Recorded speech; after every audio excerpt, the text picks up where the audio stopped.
Eu gosto sempre de lembrar que quando Paulo, o apóstolo, escrevia para as igrejas, ele começava dizendo: graça e paz da parte de Deus e do nosso Senhor e Salvador Cristo Jesus.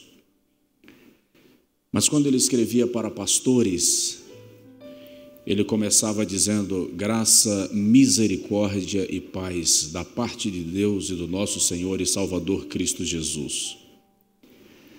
Para os filipenses, para os coríntios, para os romanos, para os efésios, para os gálatas, ele escreve graça e paz. Para Timóteo, para Tito, para Filemon, ele escreve graça, misericórdia e paz.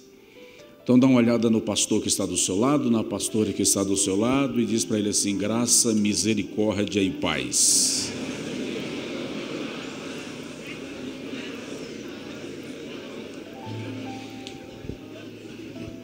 Em nenhum lugar da minha vida e da minha frequência, a minha timidez se manifesta tão gravemente como no púlpito.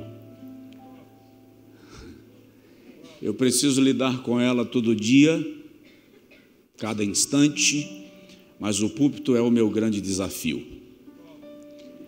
E no dia que eu conversei com meu pai sobre isso, e falei com ele que pregar ainda me dá medo, pregar ainda me seca a boca, pregar ainda me assusta, ele me disse: no dia que isso parar de acontecer, comece a se preocupar.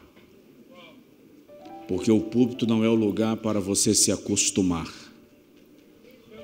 É o lugar para você estar apenas quando é extremamente necessário e com muita responsabilidade. E pregar para pastores aumenta o grau de responsabilidade consideravelmente. Estamos numa conferência de pastores e líderes.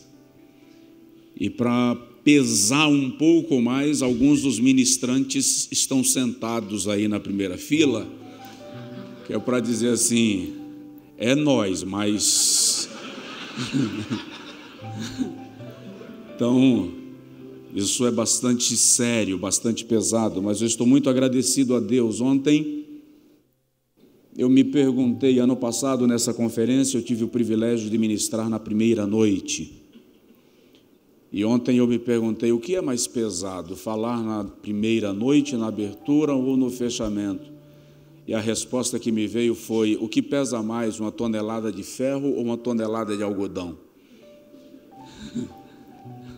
É uma tonelada do mesmo jeito. Então, que Deus nos ajude. Pastor Josué, obrigado. Deus abençoe sua vida. Pastor Josué me ajuda, me abençoa com o seu ministério desde muitos anos, em alguns processos que a vida me fez transitar e algumas curvas que eu precisei fazer, e ele sempre foi um confidente com quem me assentei. Já saí de Feira de Santana para Bragança algumas vezes apenas para sentar e dizer: ouve e diz alguma coisa. E teve umas 2 vezes que ele simplesmente não disse nada, só disse assim: eu vou orar por você. E Deus nos deu graça, vitória, e aqui estamos avançando, melhorando e glorificando o nome de Jesus. Pastor Estevão, uma alegria imensa sentar para ouvi-lo. Já algumas vezes o fiz e com muito prazer. Muito obrigado. Deus abençoe sua vida, sua casa, seu ministério, sua esposa. Pastora Rose, Deus abençoe abundantemente, juntamente com o pastor Josué. Eu sirvo ao Senhor em Feira de Santana, pastoreando uma igreja que melhora a cada dia, e estamos felizes com o que Deus tem feito com a gente. Temos alguns projetos missionários e sociais. O pastor Josué falou agora, essa semana nós estamos implantando o projeto Casa de Pão. Nós estamos montando armários numa sala da igreja, e esses armários serão abastecidos com comida, o básico para uma casa. E a pessoa que em casa tem o sal, mas não tem o açúcar, pega 1 quilo de sal, traz, deixa lá no armário, leva 1 quilo de açúcar. Se ele não tiver nada, ele vem com a cesta e leva o que ele precisar para abastecer a casa. porque a Bíblia diz que a igreja primitiva tinha tudo em comum. Então é o conceito de você tirar do seu armário para abastecer o armário de alguém. E esse projeto vai ser implantado ainda agora esse mês, para o aniversário da igreja no mês de julho, e outros projetos que Deus tem nos ajudado a implantar. Entre eles, mais de 50 missionários são assistidos pelo nosso ministério mensalmente. E desses 50 missionários, apenas 2 são membros da nossa igreja. Os outros são de diversas igrejas, batistas, Deus é Amor, diversos ministérios da Assembleia de Deus. Alguns deles, lamentavelmente, foram enviados para o sertão e esquecidos por quem lhe enviou.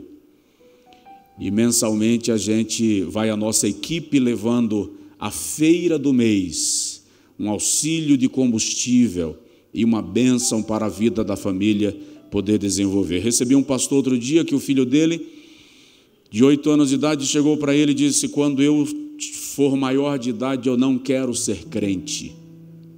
Com 8 anos o menino. Quando ele perguntou ao menino por quê, o menino disse: o meu coleguinha da escola é filho do vereador e não é crente, e ele tem a farda da escola. O outro coleguinha é filho do dono do mercado, ele não é crente e ele tem o material escolar. Eu sou filho do pastor, não tenho a farda, não tenho o material, não tenho o tênis. Como eu sou filho de pastor e do sertão, eu sei o quanto isso pesa. E eu chamei um obreiro na hora e disse: vai lá na livraria, pega a relação de material, vai na loja e pega o tênis.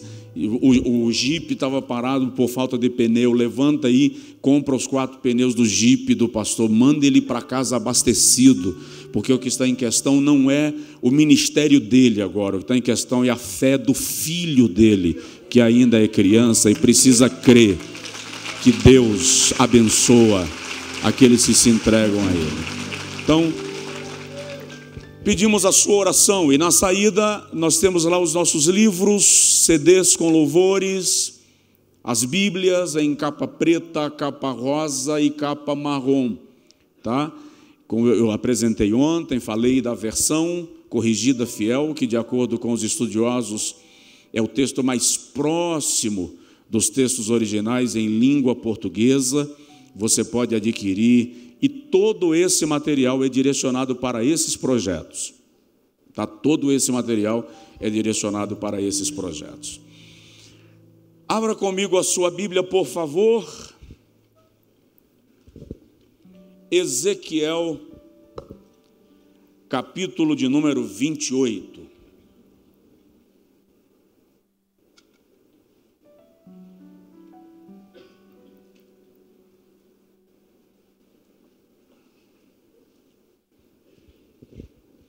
Pastor Josué vai estar com a gente na próxima segunda-feira, lá na Conferência da Família, segunda e terça. Na verdade, ela começa no domingo. No domingo também nós vamos começar uma campanha, toda a igreja fazendo 50 dias de jejum, pelo Brasil, pela igreja, pelas famílias e pelo Brasil. E se você quiser jejuar com a gente, entra lá no nosso site que tem as orientações de como vai funcionar o projeto do jejum. Estamos na oração da meia-noite, e aí eu vou me integrar ao projeto da oração da madrugada, para a gente transformar a oração da meia-noite na oração da madrugada. Nós já temos lá uma multidão que ora todos os dias, das 11h45 à meia-noite 15. E aí as mensagens correm, provocando um ao outro. Sai do WhatsApp, sai da televisão, sai do Netflix, vai orar, hora da oração, e um vai provocando o outro, e está funcionando, graças a Deus.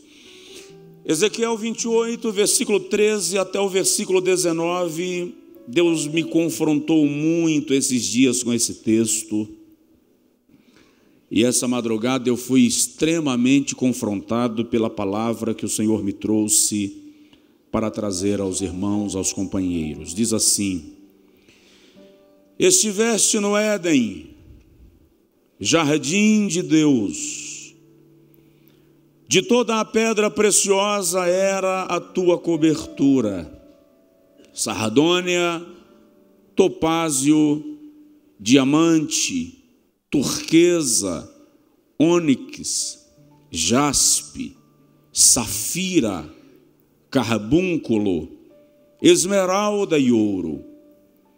Em ti se faziam os teus tambores e os teus pífaros, no dia em que foste criado, foram preparados. Tu eras o querubim, ungido para cobrir, para dar proteção, e te estabeleci. No monte santo de Deus estavas, no meio das pedras afogueadas andavas. Perfeito eras nos teus caminhos, desde o dia em que foste criado, até que se achou iniquidade em ti. Na multiplicação do teu comércio encheram o teu interior de violência e pecaste. Por isso te lancei, profanado, do monte de Deus, e te fiz perecer, ó querubim cobridor, do meio das pedras afogueadas. Elevou-se o teu coração por causa da tua beleza, da tua formosura. Corrompeste a tua sabedoria por causa do teu resplendor. Por terra te lancei, diante dos reis te pus, para que olhem para ti. Pela multidão das tuas iniquidades, pela injustiça do teu comércio, profanaste os teus santuários.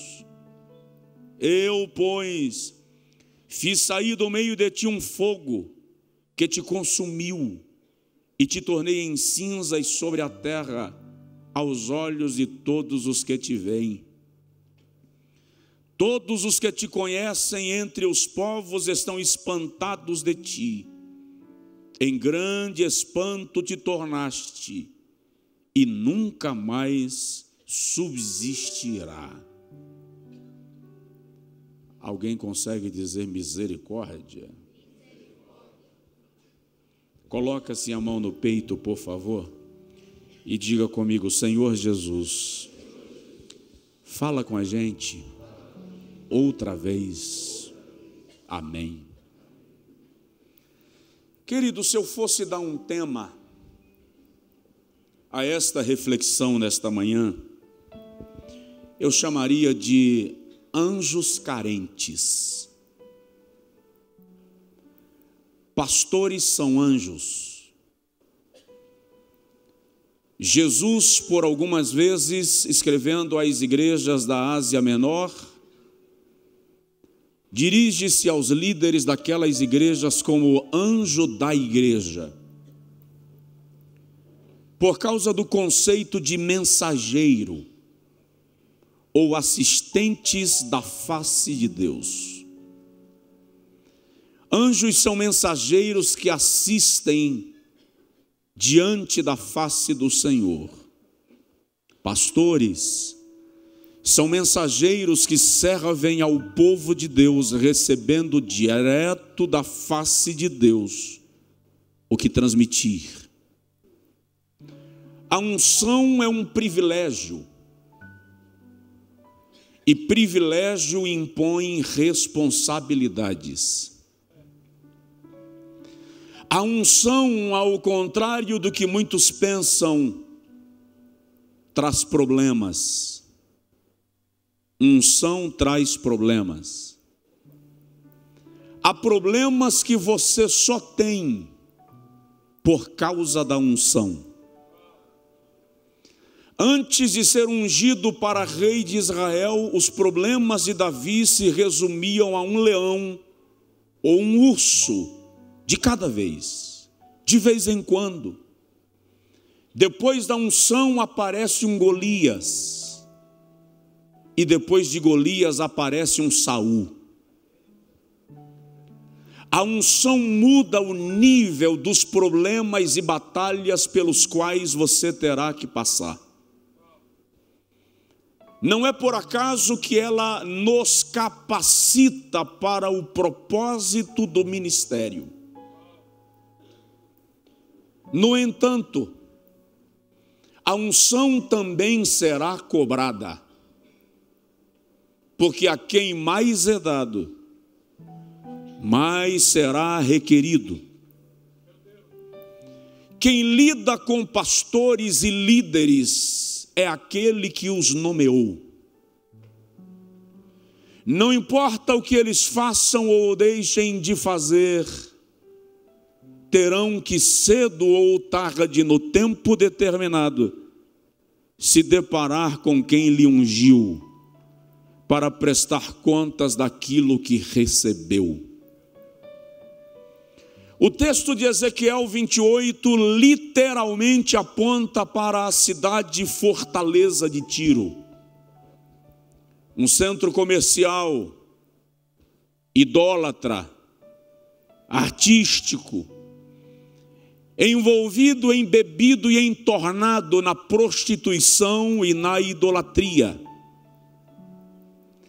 No entanto, todos os estudiosos sérios da Bíblia concordam que há uma alegoria que vai além de Tiro.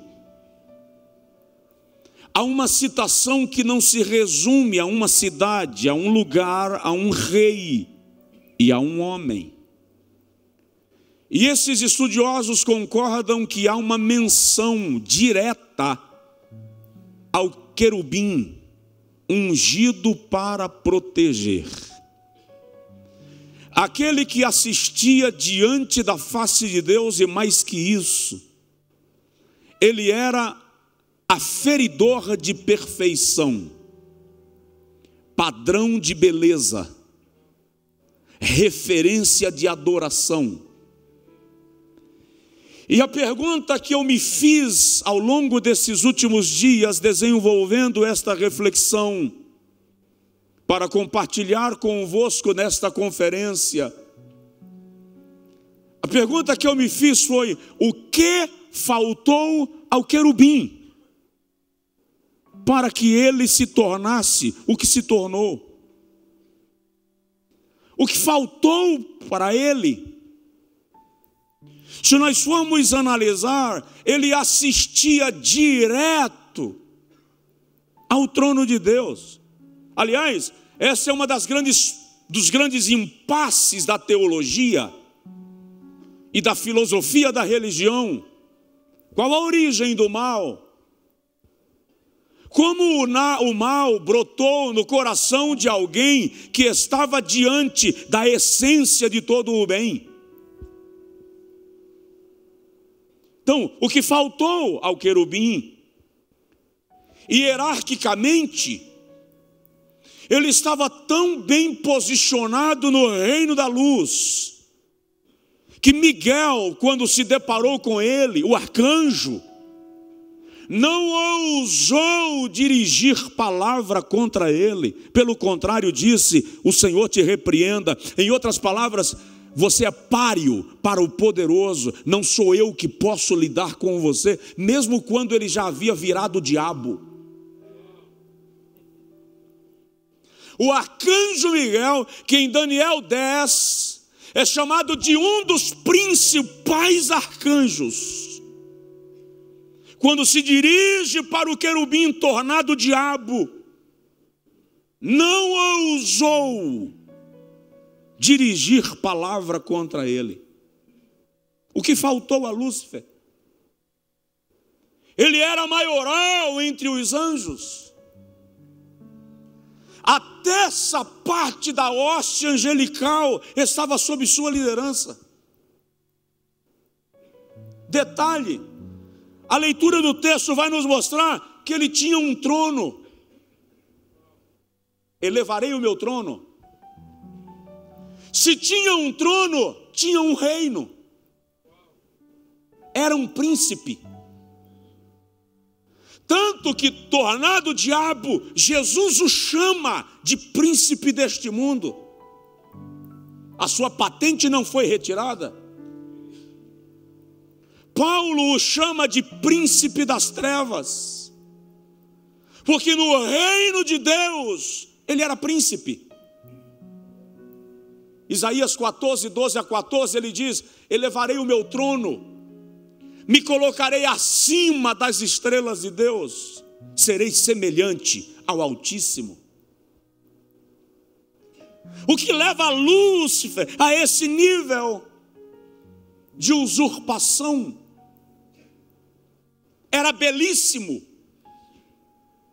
O texto sagrado, ora lido, diz: perfeito eras nos teus caminhos.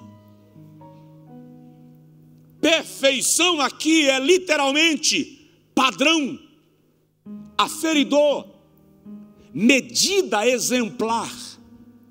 Ou seja, o limite da perfeição numa criatura estava no querubim. Reclamar do quê? Por que pecar? Era padrão de adoração. No dia em que fostes criados, contigo estavam criados os pífaros, os tambores. Andavas no meio das pedras afogueadas. Uma análise do texto vai mostrar que o mover do querubim era sincronizado com música, adoração, tambores. Havia um mover de adoração e louvor no ambiente onde ele estava. Aliás, se a gente analisar o pé da letra, ele era a própria música.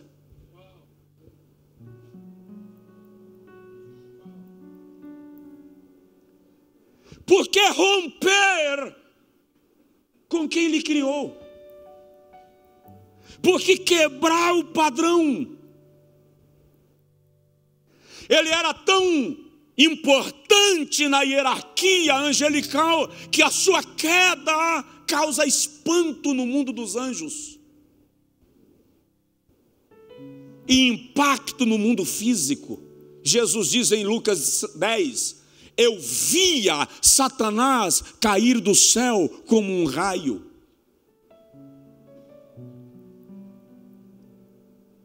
A queda do querubim me ensina algumas verdades. Primeiro, me ensina que não importa quão grande é um ministério ou um ministro, ninguém está acima do risco de tombar.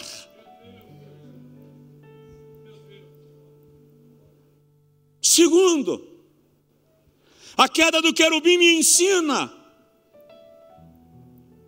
que a insatisfação é perigosa. O insatisfeito não se contenta com nada que recebeu, está sempre reclamando. E aí vem uma palavra de aconselhamento cristão para nós: não queira estar aonde Deus não quis te colocar.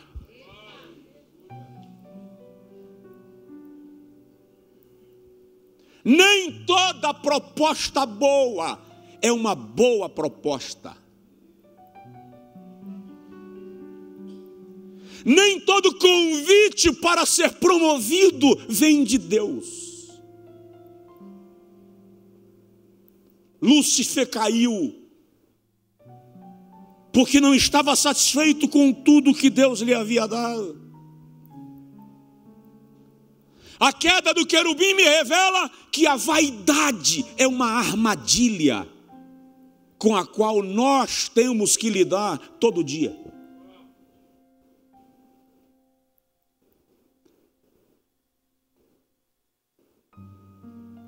A experiência da queda do querubim serve para nós em algumas coisas.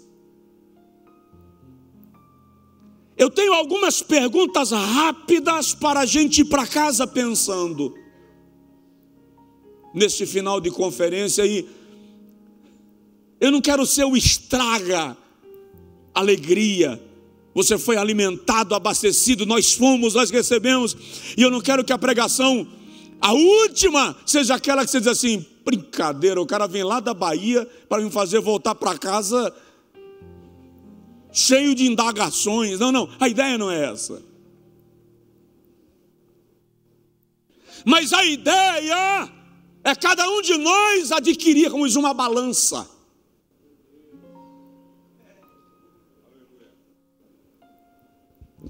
E todos os dias nós vamos subir nessa balança e nos pesarmos.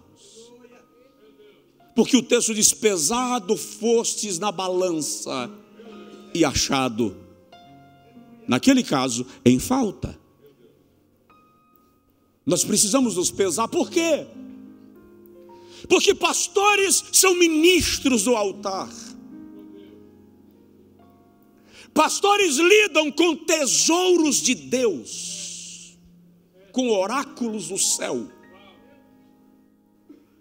Estamos muito preocupados com o que os liderados pensam de nós. Quando Paulo diz a Timóteo na segunda carta, capítulo 2, versículo 15, assim: procura apresentar-te, não aos membros da tua igreja, mas a Deus, aprovado. O pecado de Saul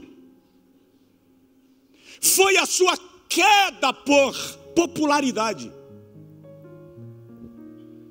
1 Samuel 15 vai mostrar que como Samuel demora a voltar, está escrito assim: e vendo Saul que o povo ia embora, se apressou em oferecer sacrifício. O problema de Saul era a preocupação com o aplauso da multidão.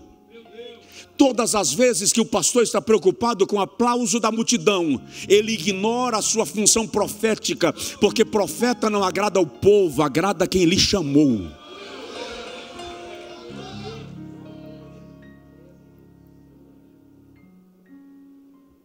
Então, algumas perguntas para a gente refletir muito rapidamente.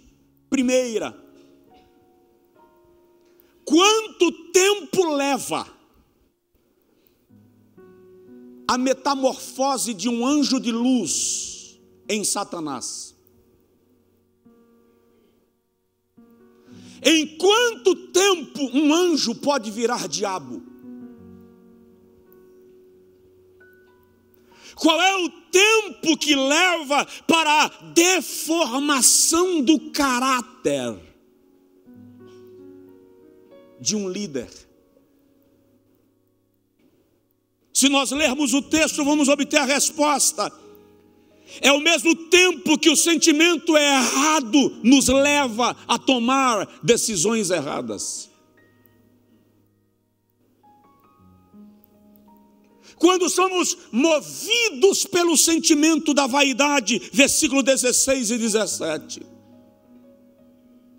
Quando o nosso coração se eleva e nós pensamos que somos mais do que realmente somos, perdemos as características de anjo e ganhamos traços de demônios.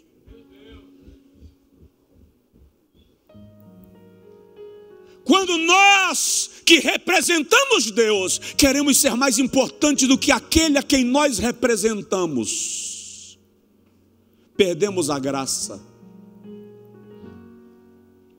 Nenhum sentimento humano nos torna mais parecidos com o diabo do que o orgulho.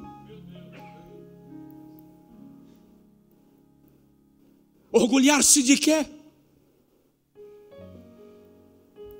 Se o fôlego faltar hoje, por mais que te amem, ninguém te suporta dentro de casa mais do que 24 horas. Esses olhos verdes, azuis, caramelados, negros, vão amarelar. Seu cérebro vai virar uma pasta amarelada que, se demorar muito, vaza pelo nariz.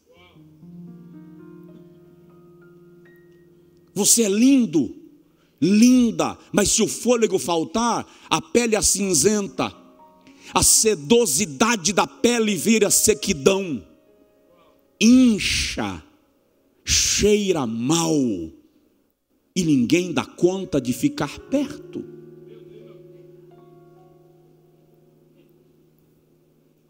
O que justifica o orgulho, a jactância, a usurpação? Quando Deus deixa de ser refletido em nossa vida, a igreja não consegue mais contemplar Deus através de nós.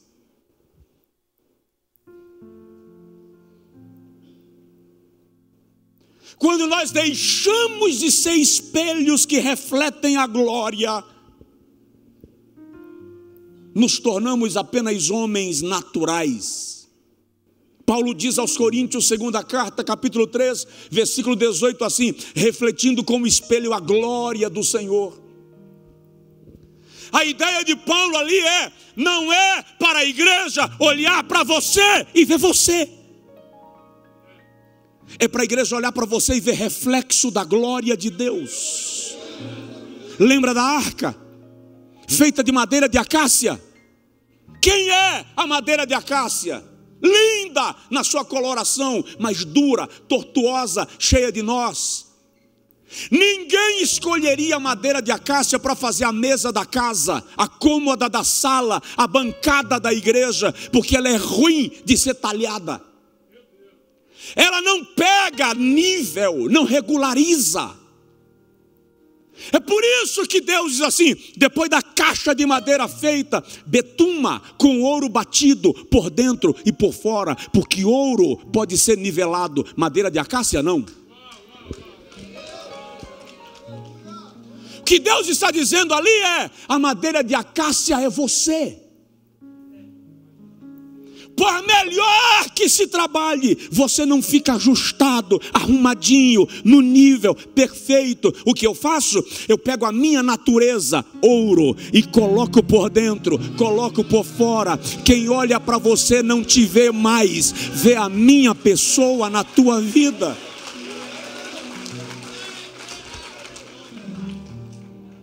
Provoca seu vizinho e diz para ele assim: não é você, é o Senhor.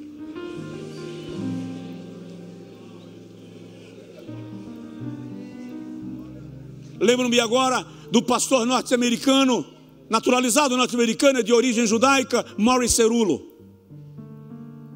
Ele disse que um dia estava orando e falou com Deus assim: eu não gosto de ser Cerullo, eu não me suporto. E Deus perguntou para ele: quem você gostaria de ser, Morris? Ele disse: eu gostaria de ser como o teu servo Moisés, que viu a tua glória, que falou contigo face a face. E o Senhor perguntou para ele: Morris, se você ver a minha glória, e se você falar comigo face a face, e eu te der uma ordem, você será capaz de me desobedecer?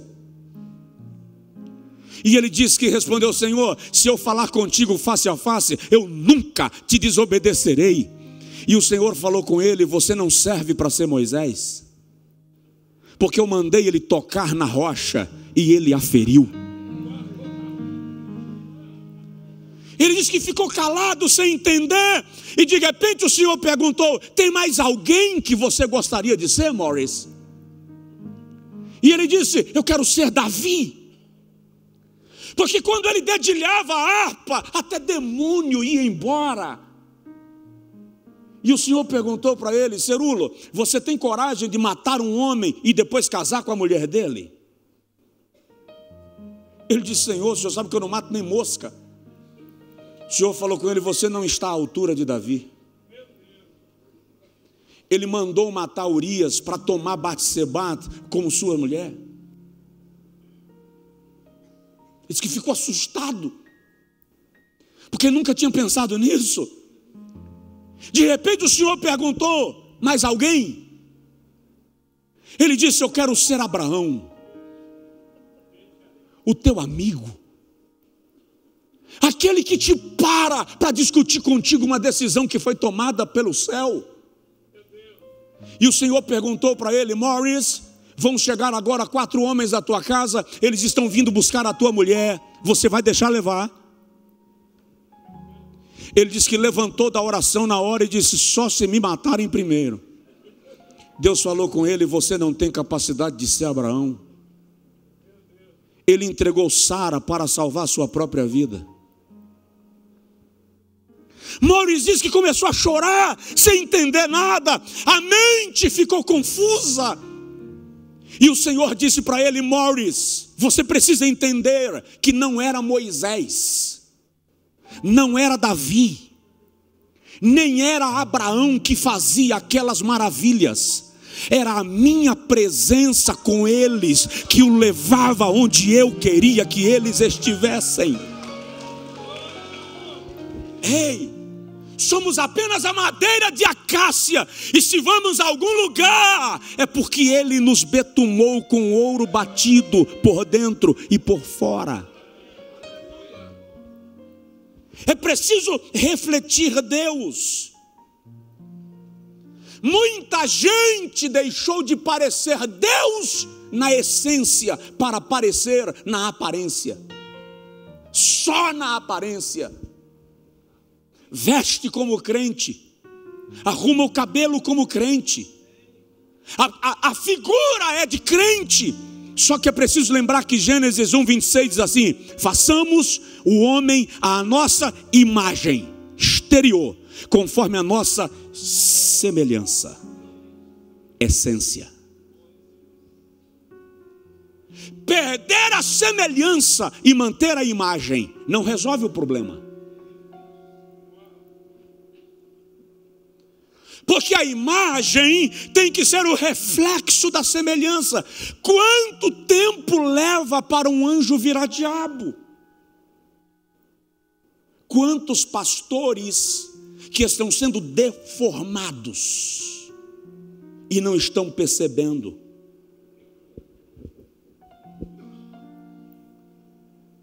Quantos estão se sentindo deuses no altar? E eu fiz uma observação aqui. Temos Deus, estamos cheios de Deus, mas não somos Deus. Não podemos confundir a posição. Eu represento, e quem representa não é maior do que aquele que é representado. Então, dentro disso, é preciso tomar cuidado para não transformar a sua igreja em sua igreja. Vou repetir: cuidado para não transformar a sua igreja em sua igreja. Ela não é propriedade nossa. Os obreiros não são nossos empregados. Os membros não são nossas marionetes. Manipulá-los, humilhá-los, rechaçá-los, expô-los, cedo ou tarde o dono da casa vem pedir contas. Cuidado para não transformar o pastorado em pragmatismo, a ânsia pelo resultado. Medir a igreja com a do vizinho para saber quem está crescendo mais. Ouvi um pastor colombiano dizendo que todo dia de domingo ele deixava o culto começando e ele saía de carro em Bogotá, passando na porta das igrejas para ver qual estava mais cheia que a dele. Ele estava preocupado se a dele estava crescendo mais que a dos outros. E ele disse que um dia, quando chegou no estacionamento e abriu o carro, o Senhor falou com ele: hoje você não vai passar na frente das igrejas. E ele disse a Deus: como assim? O Senhor disse que você vai passar na frente das boates, dos prostíbulos, porque é lá que estão as pessoas com quem você deve se preocupar.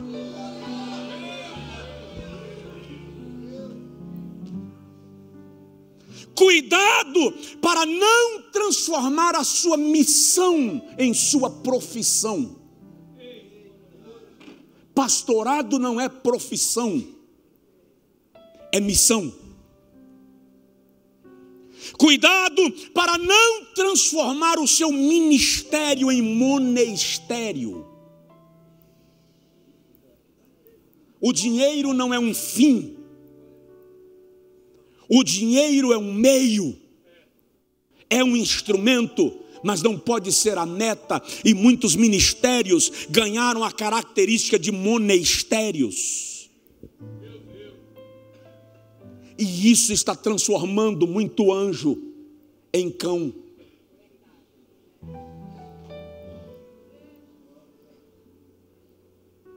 Alguém consegue dizer amém? Amém. Posso ir mais um pouquinho? Amém. Segunda pergunta. Qual a distância percorrida até chegar no inferno?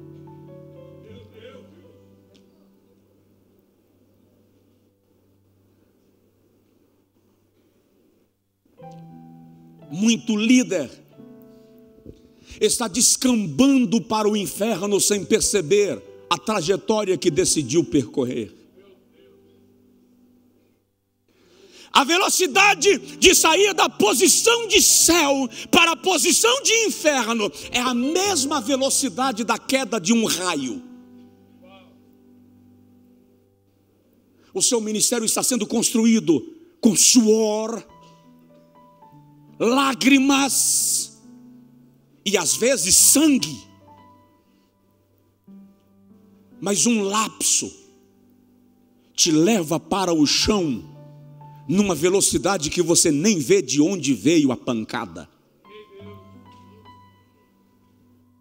Daí Jesus dizer: eu via Satanás cair do céu como um raio. Um raio é composto de muita energia. É o encontro de nuvens carregadas que se chocam, mas cai. Um pastor não pode se sentir acima de ninguém. A liderança não me torna maior, me torna mais responsável. O líder é servo. Quando se perde essa compreensão, se perde a revelação. Quando o orgulho entra no coração de um pastor, o diabo encontrou a maior oportunidade. E eu acho incrível como nós, pastores brasileiros, nos envaidecemos rápido. Só porque a igreja tem uns membros a mais, só porque fomos convidados para uma conferência especial, a gente começa a achar que é mais importante do que o outro. Eu vi um filme muitos anos atrás, e o que me chamou mais a atenção foi a última frase do filme. O nome do filme era, em português, O Advogado do Diabo. Al Pacino faz o papel do diabo no filme. E ele diz assim: vaidade, com certeza, meu pecado predileto. A legenda sobe. Fui para a Bíblia. Nenhum homem de Deus que pecou na Bíblia pecou por causa de adultério, desvio de dinheiro, idolatria, antes de cair no pecado da vaidade. O adultério é a minha vaidade dizendo que eu tenho o direito de ter mais de uma mulher. O roubo do dinheiro da igreja é a minha vaidade dizendo que ela só rende porque eu produzo, então eu tenho o direito de tomar posse. Adão caiu exatamente onde o querubim caiu, na tentativa de ser igual a Deus. Quando Natã vem conversar com Davi, ele diz assim, segundo Samuel 12: por que se envaideceu o teu coração e tomaste para ti a mulher que não era tua? Veja que primeiro ele se envaideceu, depois ele tomou a mulher que não era dele. Quando o texto fala de Salomão, 2 Reis 11 diz assim: e o seu coração se envaideceu e tomou para si muitas mulheres. Primeiro ele se envaideceu.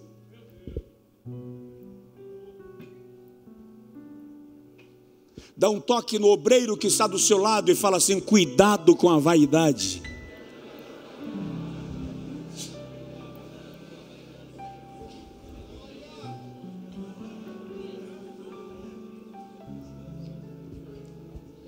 O mundo espiritual é territorial. Tem duas esferas, a esfera de Deus e a esfera do diabo. Ninguém pense que Deus está perdendo tempo para medir força com o diabo para ver quem vence. Deus é criador. O querubim caído é criatura. O criador não mede força com a criatura. Mas eu e você, meu caro pastor, com todo respeito, carinho, zelo que temos um com o outro, não podemos lidar com territórios espirituais sem antes nos envolvermos completamente com o mundo de Deus.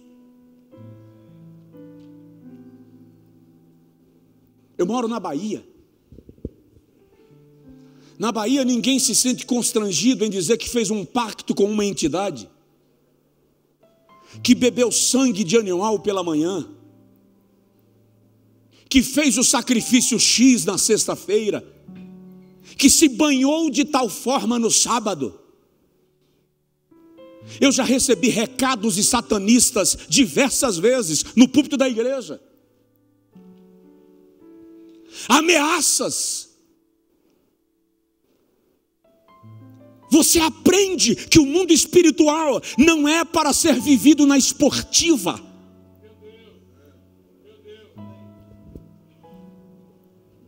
Ou levamos o diabo a sério, ou ele nos deixa confusos na estrada e perdemos a rota. Estamos vivendo um evangelho que brinca com os demônios, que subestima a malignidade. Mas isso é real. Tu estás na linha de frente da batalha. O diabo quer lhe alcançar e lhe atingir. Então, seja radical, chato, abusado, intolerante, mas não negocie com aquilo que coloca a sua unção em risco.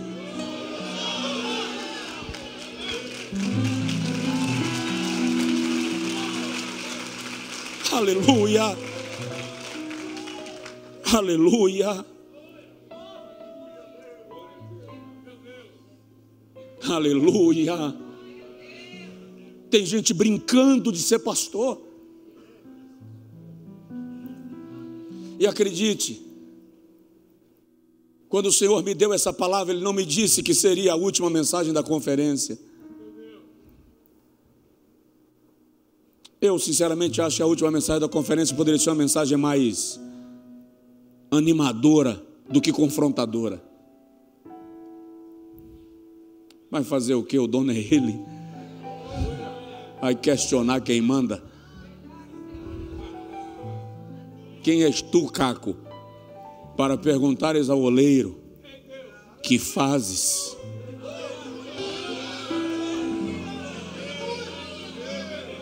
Terceira pergunta, vou agilizar para a gente não passar. Qual é o propósito do seu projeto?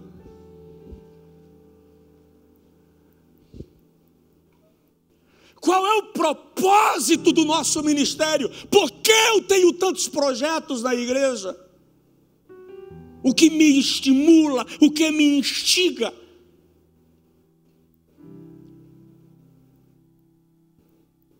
Vamos esquecer um pouco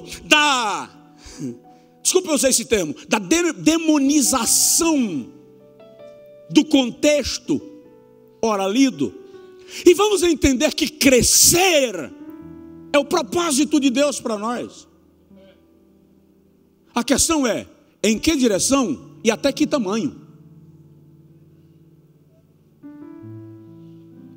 Deus é o Deus das novas oportunidades. E eu não vim aqui dizer para o irmão, para o pastor, não cresça. Pelo amor de Cristo, cresça.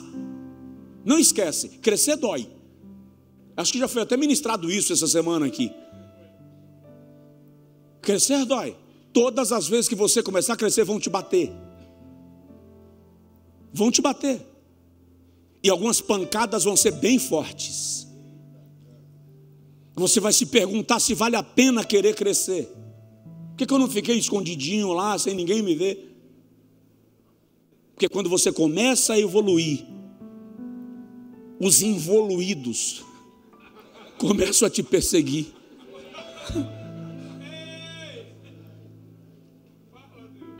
O diabo sempre vai usar os miseráveis para confrontar os prósperos. Mas Deus sempre vai levantar prósperos para confrontar os miseráveis. Só que o problema de Lúcifer é que ele esqueceu que só era o que era porque o Criador lhe deu. Não esqueça que só estamos aqui porque o dono da causa nos quis aqui. Ei, sabe aquele bebum que cai na calçada da igreja que o senhor pastoreia? Ele não é pior do que nós em nada. Então, para Deus tirar ele de lá e trazer para cá, ele não precisa de esforço e desespero. Então não fica pensando que eu sou melhor do que o outro, porque isso é falácia, isso é, desculpa o termo, é uma conferência de pastores, desculpa o termo, isso é burrice. Sabe qual foi o problema de Ló? O problema de Ló é que ele não entendeu que a bênção que ele gozava e o rebanho que crescia não era por causa dele, era por causa de Abraão. No dia que ele se afastou de Abraão, ele perdeu tudo. Tem muito obreiro que não entendeu que ele está crescendo porque está debaixo da barba de Arão. A unção caiu na cabeça, desceu sobre a barba, passou pelas orlas. O problema do filho pródigo foi não entender que a questão do pão em abundância não estava no bolso, estava na casa do Pai. Quando você sai de onde Deus te colocou para onde Ele não te mandou ir, você perde aquilo que adquiriu até aqui. O querubim não entendeu que o projeto dele de elevar o trono não era projeto de Deus, era só dele. A maioria de nós está infartando, entrando em depressão, adoecendo, enfrentando problemas, não por causa da obra de Deus, mas por causa da nossa obra na obra de Deus. Queremos construir o nosso reino no reino de Deus. E a primeira pergunta a fazer é: Deus me mandou fazer isto?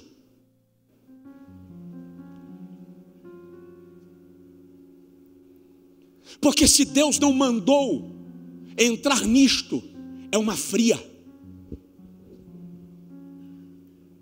Recua. Mas recuar, pastor, o que é que vão dizer de mim? Vão dizer que você ouviu Deus. Lembra da experiência do pastor Estevão ontem? Chegou na Santa Ceia, igreja cheia. Queridos, não estou em condição. Não tenho condição de ministrar a ceia. Eu não estou bem. Isso é humanidade.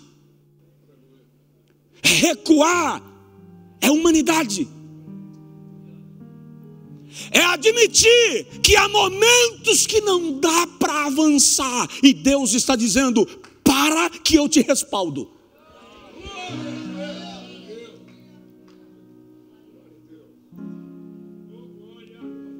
Será que nós não estamos entrando em depressão o tempo inteiro? Não é exatamente por causa da obra de Deus, e sim por nossa causa. Alguém tem que nos dizer que aquilo que Deus nos manda fazer vai ter oposição, mas Ele vai enfrentar por nós. Deixa eu abrir um parêntese. Davi lutou com os filisteus dos seus 13 e 14 anos até os 45, 46. Todo dia tinha filisteu na porta. Quando ele é ungido rei sobre Israel a terceira vez, segundo Samuel capítulo 5, a Bíblia diz assim: os filisteus se reuniram e vieram contra ele para prendê-lo, versículo 18. Aí a Bíblia diz que quando Davi soube que os filisteus vieram para prendê-lo, está escrito assim, com licença: e Davi desceu à fortaleza. Os reis não desciam à fortaleza, subiam. A fortaleza de Davi não é na torre, é na caverna. E quando ele chega lá, ele pergunta para Deus assim: eu devo ir contra os filisteus? E o Senhor disse: vai. E ele perguntou: e o Senhor vai me dar vitória? O Senhor disse: darei. Ele foi, batalhou e venceu. Os filisteus que sobreviveram foram embora. Um ano depois está escrito assim: e os filisteus reuniram todas as suas forças e vieram contra Davi para matá-lo. Na primeira vieram para prendê-lo, foram derrotados, agora vieram para matá-lo. Piorou a coisa. Davi venceu ano passado. Poderia ir de novo sem perguntar nada, mas está escrito assim: e Davi, sabendo que os filisteus subiam contra ele, desceu à fortaleza e chorou. Na primeira vez ele desce e pergunta, na segunda ele desce e chora. Aí ele pergunta a Deus: eu devo ir contra os filisteus? E o Senhor disse: não. E ele pergunta a Deus: eu faço o quê? Fosse na Bahia, a resposta era: vaza.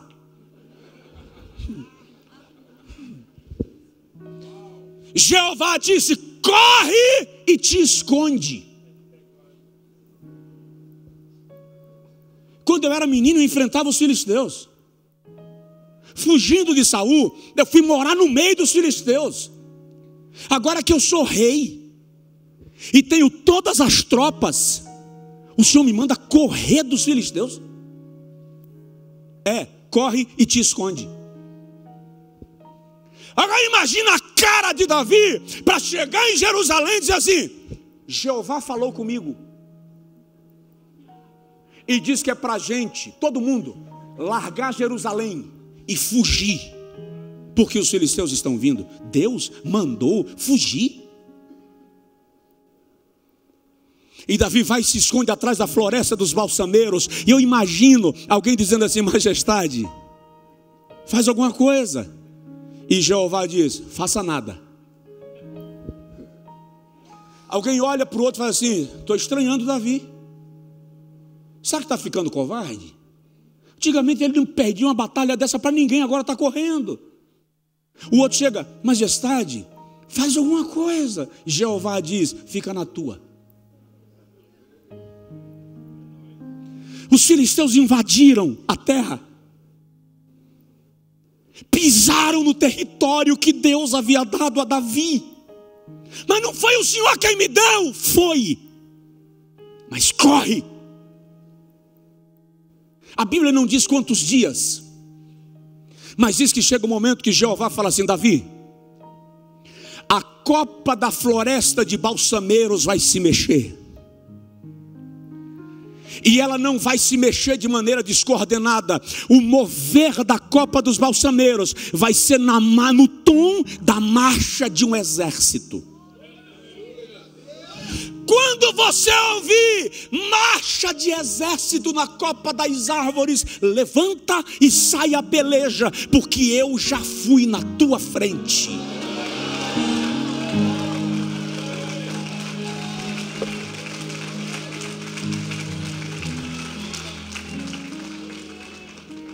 Ninguém entendeu nada quando as árvores começaram a marchar. E o vento soprava e a copa das árvores marchavam. Davi levantou e disse: agora é a hora. Pode ler o texto bíblico, por favor.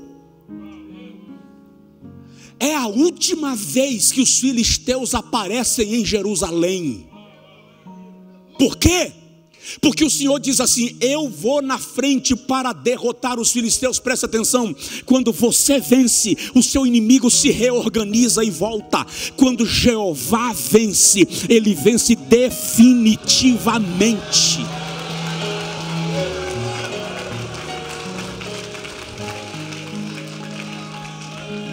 Então, se Deus não mandou ir, se Deus não mandou fazer, não vá, não faça. Ainda que alguém lhe chame de covarde,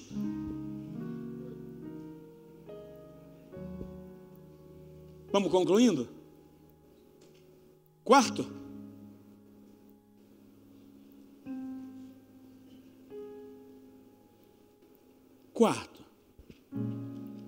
por que Lúcifer não se arrependeu?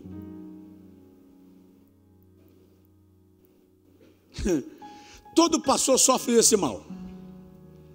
Aquele obreiro gerado aos seus pés, aquele irmão que chegou em sua casa encardido, arrebentado, e você deu banho e curou,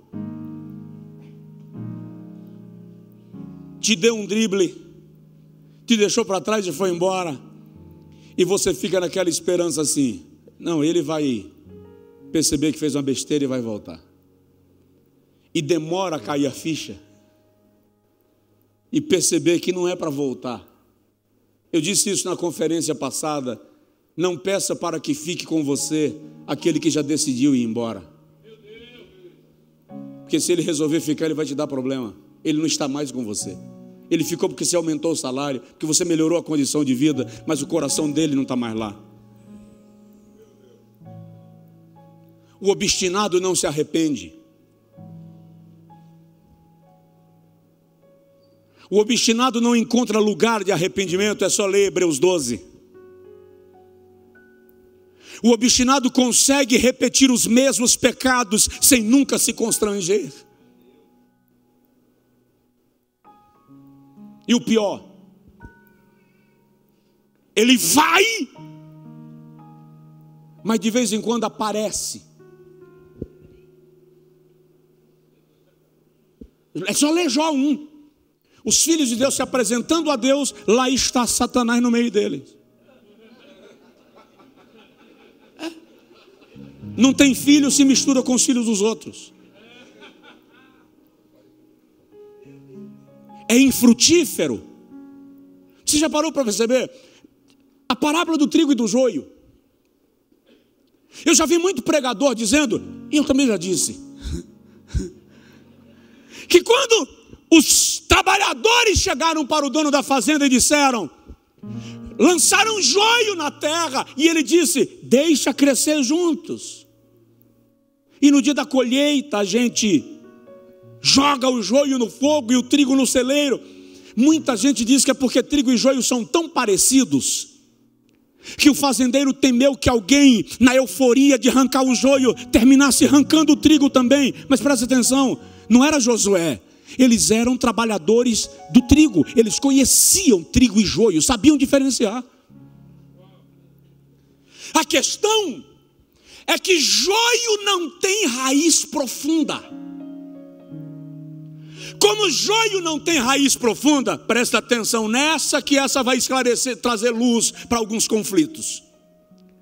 Como o joio não tem raiz, ele prende a sua raiz na raiz das plantas mais próximas, de modo que é impossível puxar o joio sem machucar a raiz do trigo.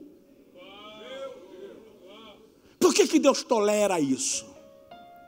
Por que Deus não toma uma providência com isto? Por que Deus suporta tanta gente pregando o evangelho desevangelizado? Por que Deus suporta tanta heresia no altar onde deveria pregar Bíblia? Porque Ele suporta o joio por amor ao trigo.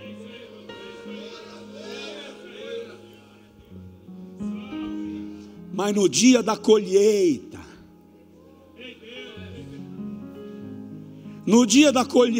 ele toma conta disso e resolve esse negócio. Lembra daquelas mulheres que foram a Salomão? Uma deitou sobre o filho e matou, e quer se apropriar do filho da outra. Gente com espírito do querubim não tem filho e fica querendo tomar o filho dos outros.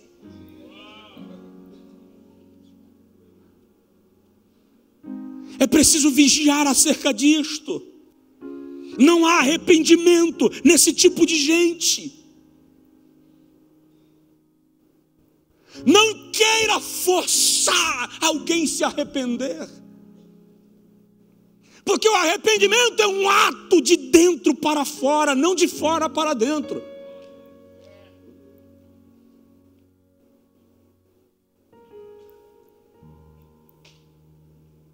Amém? Amém.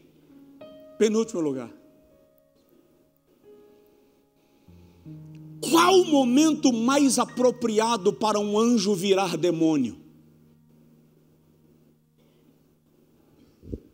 Dá uma olhada no obreiro, no pastor, na pastora que está do seu lado e pergunta para ele assim: qual o momento mais perigoso do seu ministério?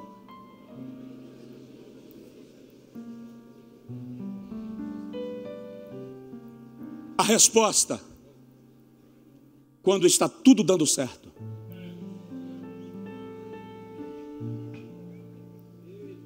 Esse é o momento mais perigoso do seu ministério.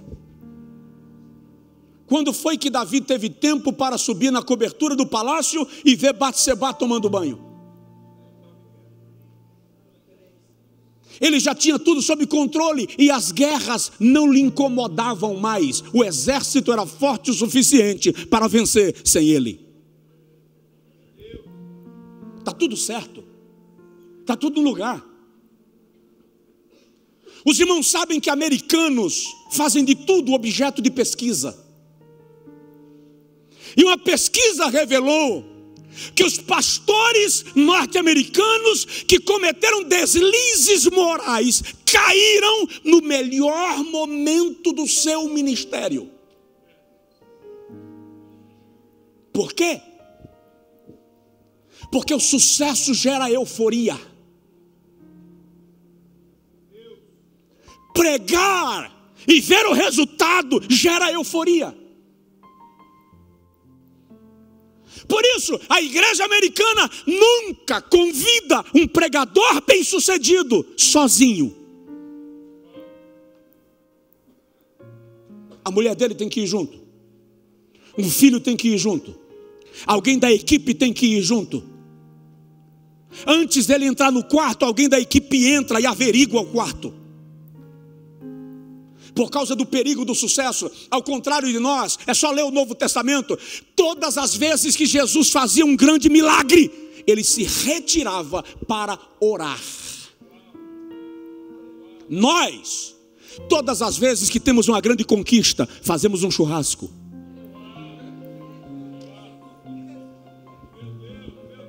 Colocamos nas redes sociais, porque todo mundo tem que saber que está tudo dando certo. É assim que quem me pisou vê que eu dei a volta por cima. e o diabo armando para você na euforia.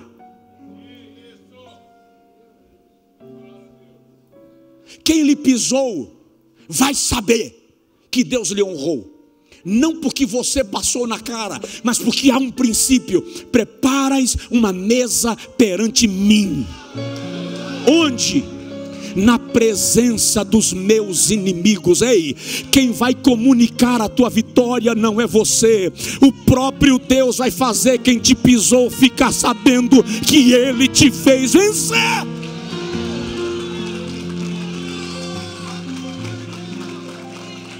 Cuidado com o sucesso. Por quê? Porque ser grande é mais perigoso do que ser pequeno. Pastor Estevão Fernandes pregou ontem sobre Naamã. Naamã quase perde a bênção só porque era importante demais.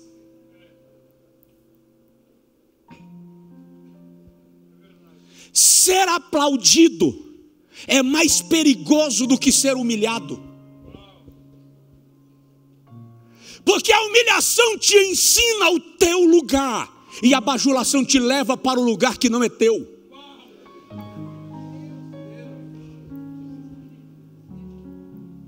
Cuidado com o sucesso. Não é pecado dar certo. Não é pecado ver resultados. Nós é que falhamos com o sucesso quando, em vez de nos recolhermos, nos expomos. O momento mais perigoso da vida de um ministro é o momento em que tudo está dando certo.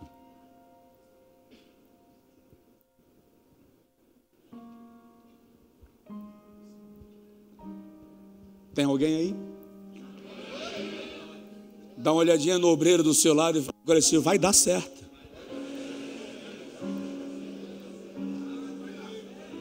Agora diz para ele assim: mas fica atento para não pôr tudo a perder.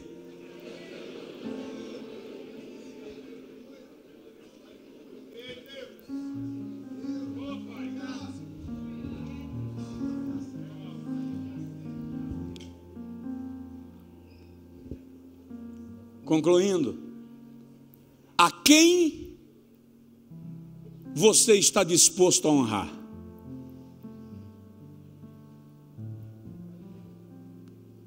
O querubim esqueceu que a honra que ele oferecia ao Criador não era dele, era a honra que o Criador já havia depositado sobre ele. O teu futuro é determinado por aqueles a quem você decide honrar. Honra é o primeiro mandamento da Bíblia que vem acompanhado com promessa.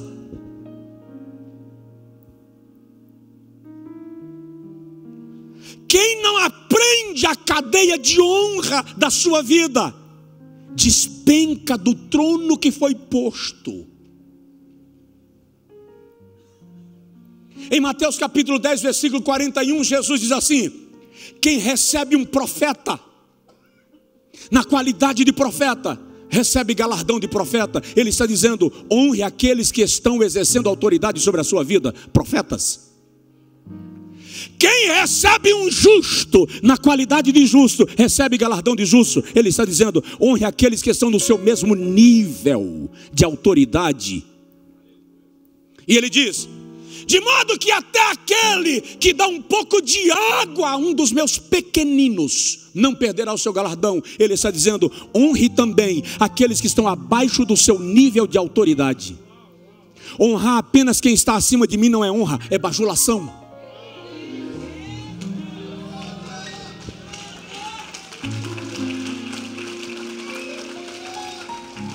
Quem honra, honra quem está acima, honra quem está no mesmo nível e honra quem está em nível de liderado.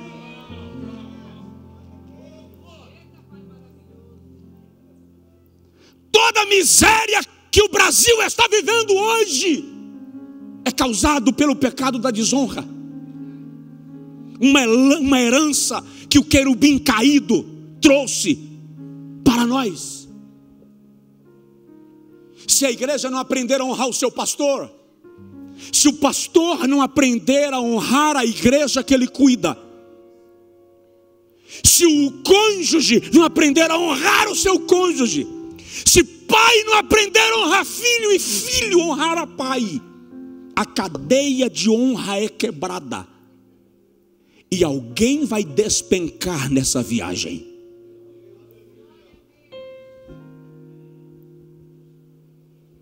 É preciso entendermos que honra é um mandamento.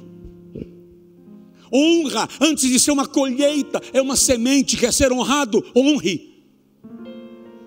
A queda de Lúcifer está na falta de honra.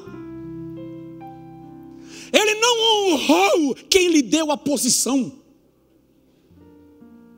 Eu recebi um pregador um dia na nossa igreja.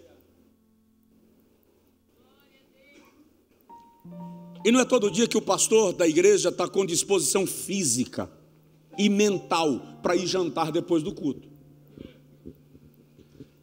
Nem é todo dia que a idade permite. Chega um momento que já tem que começar a corrigir alguns hábitos. Eu já passei dos 40, então já está na hora de repensar algumas coisas. Não. Só que quando nós chegamos no jantar, eu perguntei para ele: você cursou direito? Cursei, pastor, graças a Deus. Já fez o AB? Falta a segunda fase. Isso, maravilha. Teologia também? Sim, Seminário Batista do Nordeste, do Norte, lá em João Pessoa. Maravilha. E quem era aquele senhor que estava contigo, que você ficou com vergonha dele? É meu pai.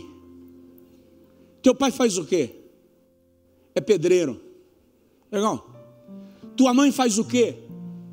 Lava roupa para ganhar. Legal. Quem pagou tua faculdade de direito? Meu pai. E quem pagou teu curso teológico? Minha mãe. Se você ficou com vergonha de apresentá-los porque eles não são advogados e nem teólogos como você, eu falei com ele: eu estou com vontade de te dar um murro no queixo. Você não é digno da posição que está, se não aprender a honrar quem te levou para ela.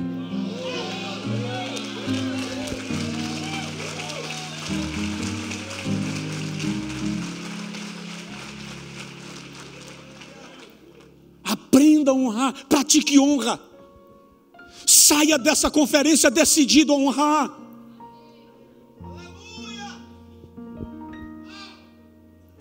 Fechei. Uau. Fechei. Eu quero concluir. Aliás, olha o último versículo do texto que nós lemos. O Senhor diz assim acerca do querubim, lá no versículo de número 19. Em grande espanto te tornaste, nunca mais subsistirá. Presta atenção, alguns despencam sem chance de se refazerem.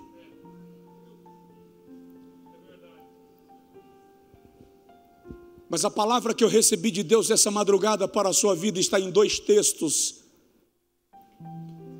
Nos 2 textos o Senhor está dizendo que Ele vai nos dar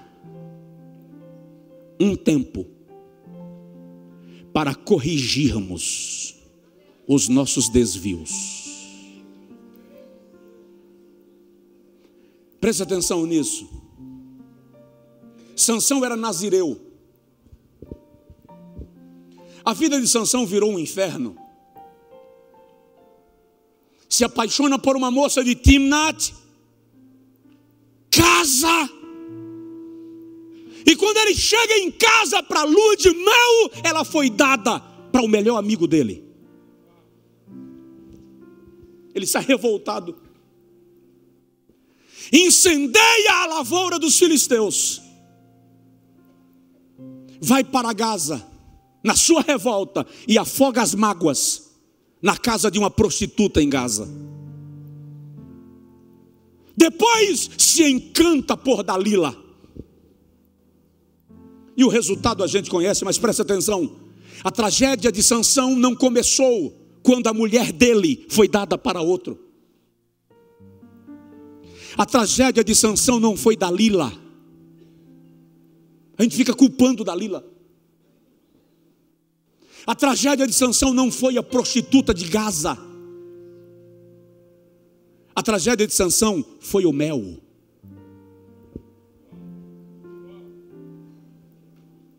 Diz aí para o irmão do seu lado: a tragédia de Sansão foi o mel.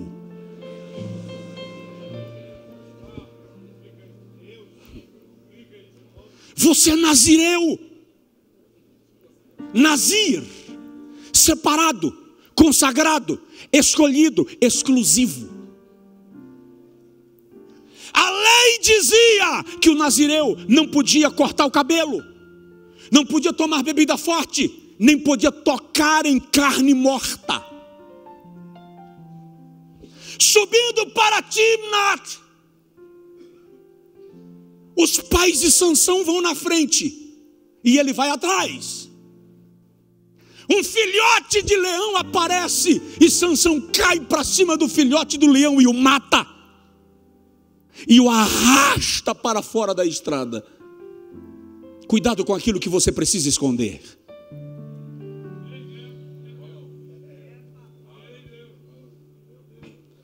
Passa uma semana em Timnat e volta. Na volta, Sansão lembra do leão. E a Bíblia diz que ele deixou os pais seguirem e entrou no mato para ver o leão, que já estava uma carcaça. E a Bíblia diz: as abelhas haviam feito mel na carcaça do leão. Sansão não podia tocar em carne morta. Ele colocou a mão na cumbuca do leão morto, encheu a mão de mel e comeu. Se ele não podia tocar em carne morta, quanto mais comer mel da carcaça do leão. E se o amado pastor ler o texto, vai ver assim: e Sansão levou mel para seu pai e para sua mãe, olha só, mas não os fez saber de onde havia retirado o mel. Por que ele não fez saber?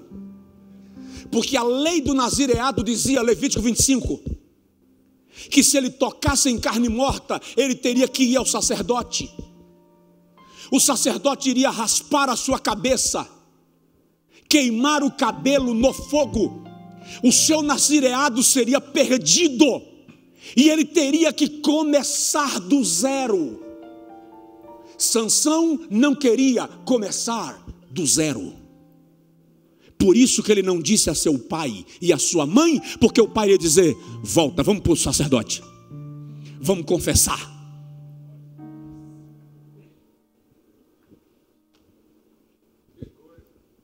Pode ler o texto. Todas as tragédias de Sansão começam depois do mel. Ei, é mel, é doce, mas é de carne podre.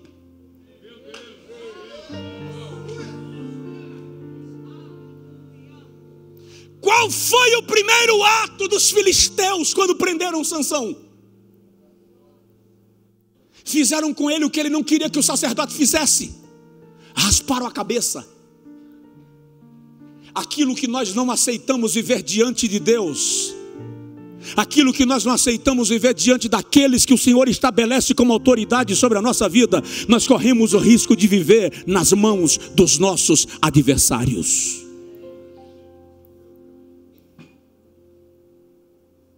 Sansão teve a segunda chance, mas precisou passar pela tragédia que, se ele tivesse corrido antes, não teria passado.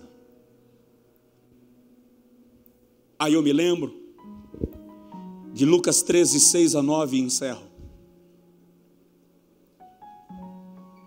Jesus conta a parábola de um vinhateiro, do dono de uma vinha, que chega na vinha e encontra uma figueira que não dá frutos. Um judeu só colhe fruto de uma árvore a partir do terceiro ano da sua frutificação. E ele diz assim: eu já vim aqui há alguns anos para colher fruto dessa figueira e ela não produz. O que ela está fazendo na minha vinha? Ocupando terreno, sugando nutrientes. Corta. Diga comigo: há uma ordem de corte. Sabe, na empresa, quando corre a notícia que vai haver corte, tem figueira que já está com o machado posto à raiz. Tem uma ordem de corte. Mas o vinhateiro entra e diz assim: Senhor, me dá mais um ano. Dá uma segunda chance. Eu vou cavar em torno dela. Vou colocar esterco. Se daqui a um ano ela não frutificar, o Senhor corta. Mas aguenta mais um ano. O que é esterco? Cocô de animal. Fede. Cheira mal. É sujo. O que é esterco no ministério? Traições, calúnias, frustrações, abandonos. São estercos. Mas presta atenção, para quem ia ser cortado, esterco está de bom tamanho.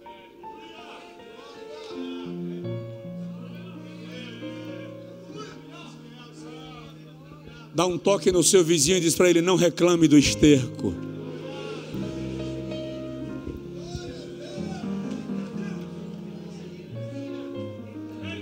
Deus só está permitindo esterco na sua raiz para que o machado seja retirado. Mais um ano. Nós vamos renovar com Deus o nosso propósito neste final de manhã. Não sei quantos virão à conferência de 2019, mas Deus está estabelecendo um tempo para a minha vida e para a tua, e Ele está dizendo: eu vou te dar mais um ano, para você corrigir essas coisas que te afastaram de mim, para você corrigir essas coisas que mudaram teu foco, que te tiraram da oração, do jejum e do quebrantamento. E se você se posicionar onde eu quero, eu afasto o machado, e você produz, e você produz. Essa vinda a esta conferência é a visita do dono da vinha. Ele está passando aqui desde terça-feira e está procurando frutos na figueira, em mim e em você.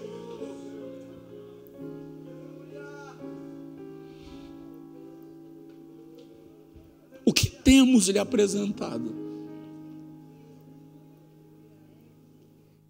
Ele está dizendo assim: você está pensando que frutos no meu reino são números? Você está pensando que frutos no meu reino é resultado?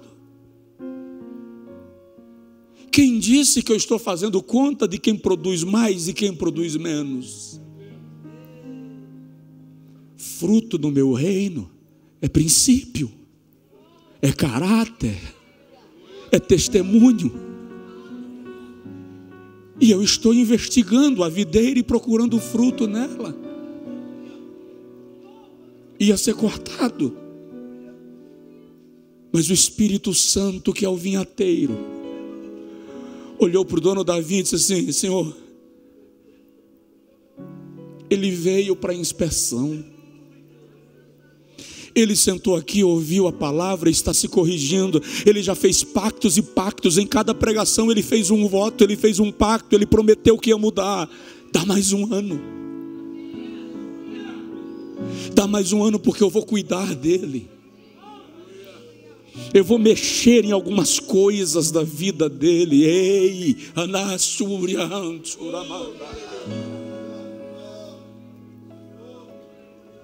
se Deus mexer na sua estrutura esse ano que começa hoje, não atribua ao diabo, porque muitas vezes Deus mexe na nossa estrutura para salvar o nosso caule. Ele pode mexer no âmago. Não sei porquê, alguém disse para nós que quando a nossa estrutura está sendo mexida, é o diabo que está perturbando. E na verdade, quando o Senhor quis tratar com Jacó, ele deslocou a coxa, a base, a firmeza. O que Deus estava dizendo ali: para se relacionar comigo, Jacó, você não pode confiar na sua capacidade e na sua força. O que Deus estava dizendo era: Jacó, quem se encontra comigo sai marcado. Moisés, tira as sandálias dos teus pés. No Sinai, 60 graus, cheio de pedras. Porque quem anda comigo, Moisés, anda diferente. Não confia na sua base, não confia na sua plataforma. Quem anda comigo depende de mim.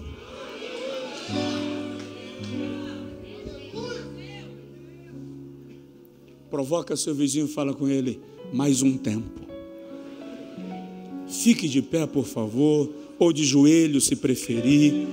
Aquilo que Deus lhe propor pelo Espírito Santo. Obrigado, pastor Josué, por tão honrosa e pesada oportunidade. É o momento de renovar. Preste atenção, o machado estava posto para quem ia ser cortado. Esterco tem propósito de cura, de vitalização. Quebrante sua alma, pode derramar. Aqui você pode chorar, gritar, esbravejar. Se quiser sair do lugar e ajoelhar diante do altar, eu vou ajoelhar também contigo.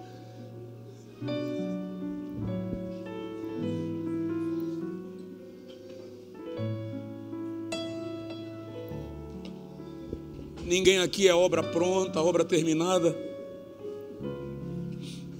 Aleluia, aleluia, aleluia. Espírito da graça,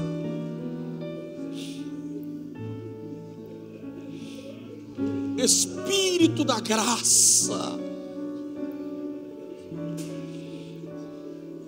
vinhateiro da nossa alma. Só fomos preservados porque o Senhor decidiu investir em nós.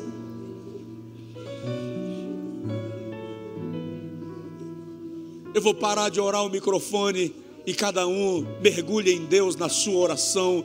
Esse é o seu momento com Deus. Você e Deus, o Senhor e Deus, a senhora e Deus.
roubar sua glória. Tudo veio de ti, tudo volta pra ti. Ninguém vai roubar sua glória. Tudo veio de ti, tudo volta pra ti. Ninguém vai roubar sua glória. Tudo veio de ti, tudo volta pra ti. Ninguém vai roubar sua glória. Tudo veio de ti, tudo volta pra ti. Ninguém vai roubar sua glória. Tudo veio de ti, tudo volta pra ti. Ninguém vai roubar sua glória. Tudo veio de ti, tudo volta pra ti.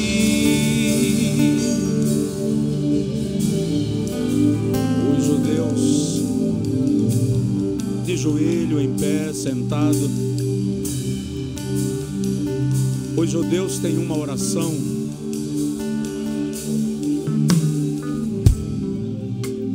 Os judeus têm uma oração que diz assim: ó Deus dos novos começos e das novas oportunidades, eis-me aqui outra vez. Coloque a sua mão no peito comigo. Vamos fazer essa oração. Eu sei que a oração não é mecânica, mas é a expressão de um coração que entendeu o impacto de Deus nessa 7ª conferência. Diga comigo: ó Deus dos novos começos e das novas oportunidades, eis-me aqui outra vez. Repete essa oração espontaneamente: ó Deus dos novos começos e das novas oportunidades, eis-me aqui outra vez.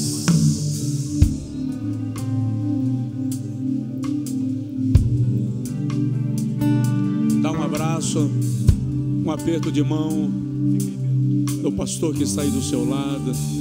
Estamos juntos, estamos juntos.